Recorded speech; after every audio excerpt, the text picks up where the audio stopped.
Bana, mpaka muda huu tunavyoongea nyimbo ya kwake Harmonize tulitegemea kwamba labda itafika number 1 trendy, lakini bado haijafika number 1 trendy.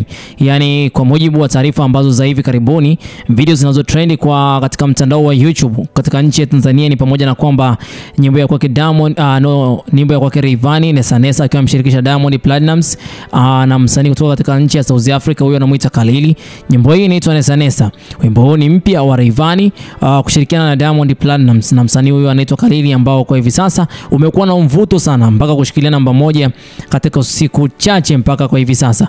Lakini pia nyimbo ya kwake DJ Mushizo featuring JTMC, Vanilla, Baddest 47, J Combat. Nyimbo hii inaitwa Mapenzi Hisia. Official audio nimeshika namba 2 trend katika mtandao wa YouTube. DJ Mushizo ameungana na wasanii mbalimbali katika wimbo huu ambao umepata maarufu mkubwa sana katika siku za hivi karibuni.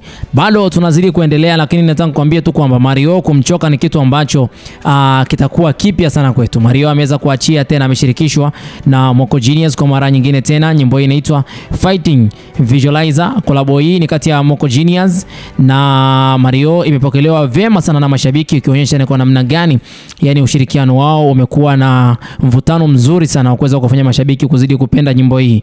Sasa basi kuna nyimbo ya kwao Zabron Singer, basi nyimbo hii inaitwa Kaniona. Official video kabisa. Kundi la Zabron Singer limeweza kuachia video yao mpya ya gospel ambayo imekuwa na mvuto mkubwa sana kwa wapenzi wengi wa muziki wa Injili. Kama ninavyokuambia kwa hivi sasa, nimekuwa nikisema mara nyingi kwamba muziki wa Injili umekuwa ni muziki ambao katika nchi ya Tanzania umezidi kukua kwa kasi sana. Tofauti na miaka ya nyuma, muziki wa Injili ulikuwepo katika mitandao mbalimbali, ulikuwa kidogo upewe kipaumbele, ila kwa sasa maisha yamebadilika kabisa. Nikupe tu siri moja, yule unayemuona kwamba kwa sasa hafai, kuna siku ambayo atafaa, na atakapofaa basi wewe utambue kwamba utapigwa chini na maisha yako yatakuwa magumu na mabaya sana. Sasa pia kupitia nyimbo ya kwake Harmonize, ndio nyimbo katika listi yangu hapa hivi, nina nyimbo ipo nyimbo namba 5 katika listi hii ambayo niko nayo mpaka kwa hivi sasa. Harmonize anashikilia nyimbo namba 5 katika trendi za hapa Tanzania kupitia muziki, ambayo nyimbo yake ameshirikisha Miri Ben Ari, ambaye ni nyimbo hii inaitwa Finally.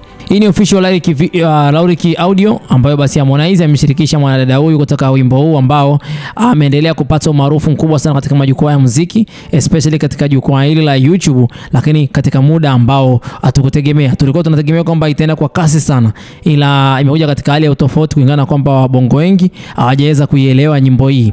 Wabongo wengi hawajaweza kujua nini ambacho Harmonize amekiimba huko ndani. Ila nikupe siri moja, katika mtandao na platform nyingine mbalimbali na majukwaa mbalimbali ya kuuza muziki, basi nyimbo hii huko ndio inapo trend, kuanzia Boomplay, Audiomack, Apple Music, yani huko ndo sehemu ambazo Harmonize anapiga hela, kwa sababu nyimbo hii wengi wao walioko kule, basi pesa nyingi zinamiminika kulingana kwamba wao wanasikiliza nyimbo na muziki mzuri unao trend duniani kote. Tofauti na kwamba katika YouTube tu, YouTube inaonyesha trendi za Tanzania tu na sio trendi za ulimwengu mzima. Yani inamaanisha kwamba sio trendi za ulimwengu mzima. Kwa mfano kama nchi ya Tanzania ni Tanzania tu, kama ni nchi ya Kenya ni Kenya tu. Kwa hiyo kama hivyo. Kwa hiyo ni namna ambavyo chati zinaweza zikawa tofauti na muda tofauti. Nitakuwa nakupa update kwa kile ambacho kitakuwa kinajiri na kitakachokuwa kinaendelea katika mitandao ya kijamii. Hii ni Harmonize News. Bye bye for now.